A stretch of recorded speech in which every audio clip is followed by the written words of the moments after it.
राधे राधे महाराज। महाराज जी, कभी कभी मैं अपनी नौकरी और अपने भविष्य को लेकर असुरक्षित महसूस करता हूँ और ये असुरक्षा मुझे बहुत परेशान करती है। इस चिंतन असुरक्षा को दूर करने के लिए क्या है मैं कि क्या कर जब सकता तक भगवान का भरोसा नहीं होता तो जीव फिर अपनी हैसियत से चिंतन करता है, तो उसे परेशानी हो जाती है कि अगर ऐसा हुआ तो फिर क्या होगा, अगर ऐसा हुआ तो क्या हुआ, फिर वो परेशान हो जाता है।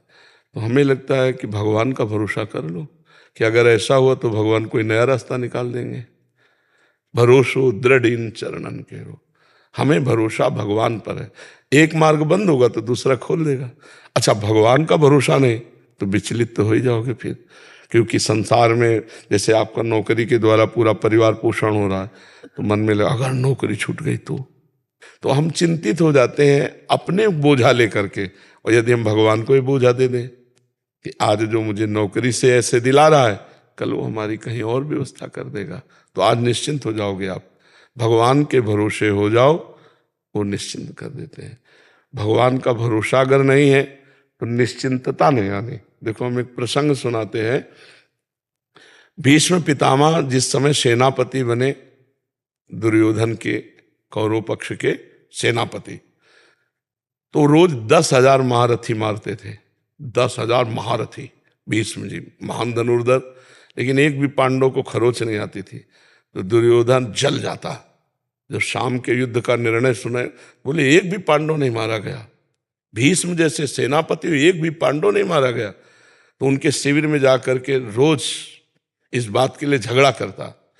तो भीष्म जी भाव में आए, तो 5 बाण निकाल के रख दिए और कहा कल मैं यदि जीवित रहा तो 5 पांडवों का वध निश्चित समझो।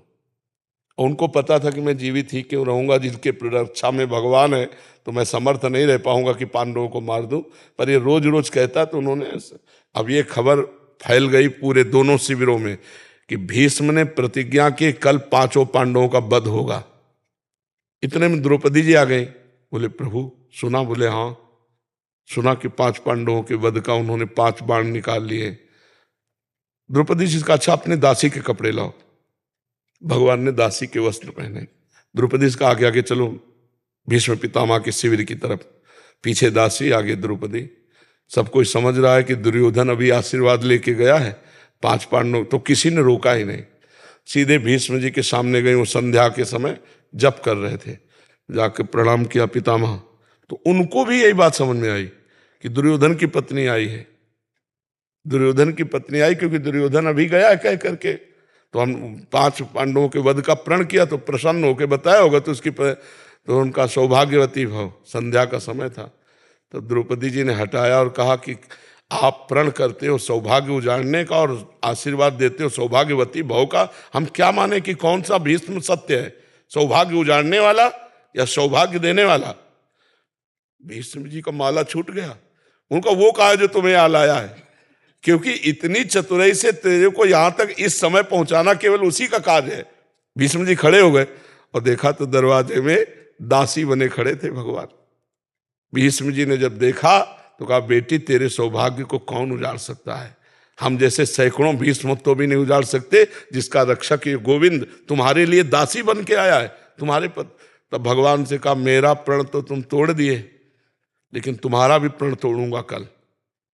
तुमने कहा युद्ध में मैं अस्त्र ग्रहण नहीं करूंगा, और कल मैं गंगा का पुत्र नहीं कहूंगा अगर तुमसे अस्त्र न ग्रहण करा। तो भगवान ने कहा ये तो बात हो जाएगी, अपनो प्रण विसार भगत को पूर्व प्रण निभाऊं। फिर भगवान से कहा कि प्रभु अगर जीवित रहा तो मैं बाण संधान करूंगा पांडवों के ऊपर।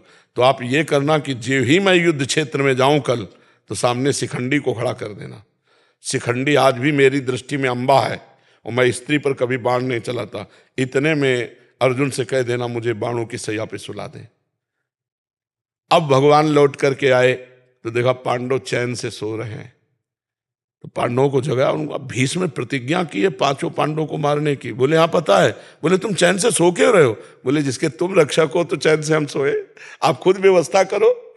तो समझ रहे हो ना, अगर भगवान का भरोसा है तो चैन से सोओगे, वो व्यवस्था खुद कर देंगे। और भगवान का भरोसा नहीं तो अपनी परेशानी अपनी जिम्मेवारी लेने पर हम परेशान हो जाएं, क्योंकि हम मनुष्य हैं।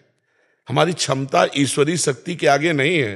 अगर ईश्वर का, तो ईश्वरीय शक्ति के आगे किसी का ऐसा नहीं कि कार्य बिगड़ जाए, सदैव बनते ही पाया गया है।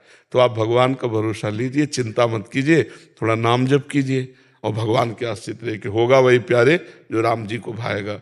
और राम जी है मंगल भवन अमंगल हारी, अमंगल हो नहीं सकता, हो ही नहीं सकता, तो इसलिए भगवान के भरोसे रहिए।